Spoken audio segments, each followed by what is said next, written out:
September महिन्यामध्ये मुख्यमंत्री माझी लाडकी बहीण योजनेसंदर्भात 4 महत्त्वाच्या घोषणा झाल्या आहेत, ज्यामुळे अशा महिला ज्यांनी अर्ज भरला आहे त्यांचा अर्ज मंजूरही झालेला आहे, तसेच अशा महिला ज्यांचा अर्ज मंजूर झालेला असून देखील पैसे मिळाले नाही, त्याचप्रमाणे अर्ज रिजेक्ट सुद्धा झालेला आहे आणि काही महिलांच्या खात्यामध्ये तर पैसे पोहोचले सुद्धा, पण ते बँकेने कट करून घेतले।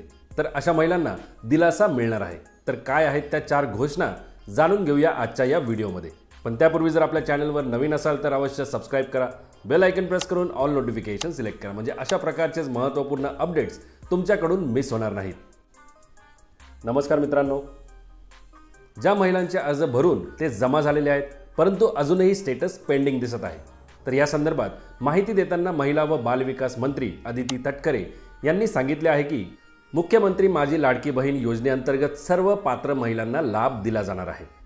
24 तारखेपर्यंत म्हणजे 24 ऑगस्टपर्यंत ज्या सर्व महिलांचे अर्ज प्राप्त झाले ते मंजूर झाले त्या सर्वांना नागपूर येथे झालेल्या कार्यक्रमांतर्गत पैसे पाठवण्यात आलेले आहेत।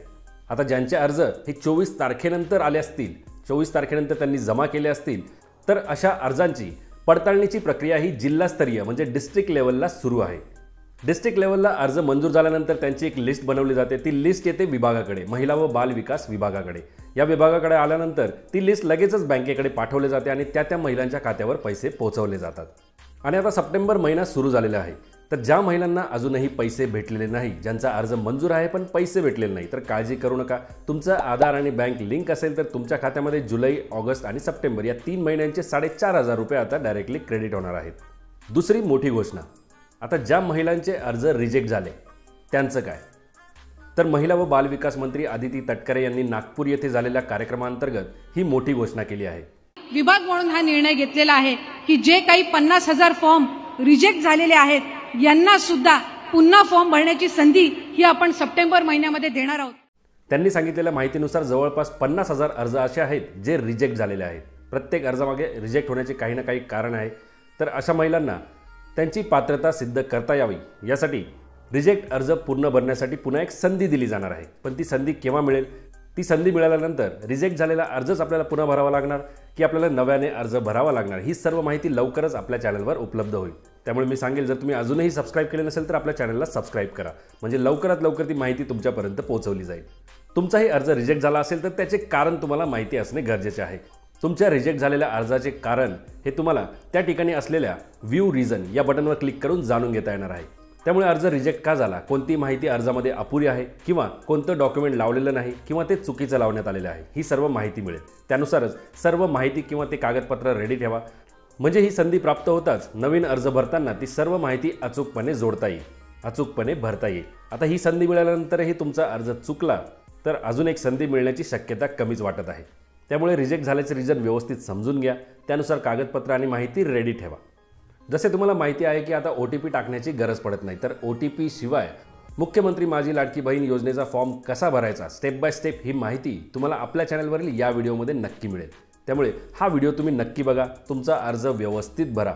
जर लवकरात लवकर अर्ज भरून लवकरात लवकर पैसे येतील या घाईमध्ये तुम्ही अर्ज भरला तर तो पुन्हा चुकण्याची शक्यता आहे। त्यामुळे व्हिडिओमध्ये दिलेल्या सर्व स्टेप्स व्यवस्थित समजावून घ्या, त्या फॉलो करा आणि त्यानंतरच तुमचा अर्ज भरा। या व्हिडिओची लिंक खाली डिस्क्रिप्शन बॉक्समध्ये दिलेली आहेच। आता आहे तिसरी घोषणा, मुख्यमंत्री माझी लाडकी बहीण योजनेअंतर्गत लाभार्थ्यांना त्यांच्या बँक खात्यामध्ये मिळालेली रक्कम पीक विमा, पीक कर्ज यासह कोणत्याही शासकीय योजनेचे अनुदान कपात न करता पूर्णपणे लाभार्थ्याला द्यावे, असे निर्देश पणन, अल्पसंख्याक विकास व औकाफ मंत्री तथा पालकमंत्री अब्दुल सत्तार यांनी बँक प्रतिनिधींना दिले आहे। याचा अर्थ बँकेने कुठल्याही प्रकारची योजना जरी त्या लाभार्थ्याला लागू झालेली असेल तर त्या योजनेचे पैसे, योजना जसे पीक विमा, पीक कर्ज अशी काही त्याचे हप्ते बाकी असतील किंवा काही रक्कम बाकी असेल तर ती मुख्यमंत्री माझी लाडकी बहीण योजनेत जे पैसे येत आहेत त्यातून कापू नये असे त्यांनी निर्देश बँकांना दिले आहेत। मुख्यमंत्री माझी लाडकी बहीण योजनेअंतर्गत ज्या महिलांना लाभ मिळालेला आहे ती रक्कम कोणत्याही शुल्काच्या बाबतीत कपात न करता पूर्ण अनुदान अदा करण्याचे निर्देश पालकमंत्री अब्दुल सत्तार यांनी दिले आहेत। बऱ्याच महिलांचे पैसे हे त्यांच्या बँक खात्यामध्ये जमा तर झाले, पण बँकेने कुठल्या ना कुठल्या कारणामुळे ते बँकेतून कापून घेतले, त्यांच्या अकाउंटमधून कापून घेतले। आता मिळालेल्या या रकमेचा जर फायदाच होणार नसेल तर काय उपयोग? त्याच्यामुळेच असे निर्देश आता पालकमंत्री यांनी बँक प्रतिनिधींना दिले आहे की तुम्ही कुठल्याही प्रकारची कपात त्या रकमेमध्ये करू नका।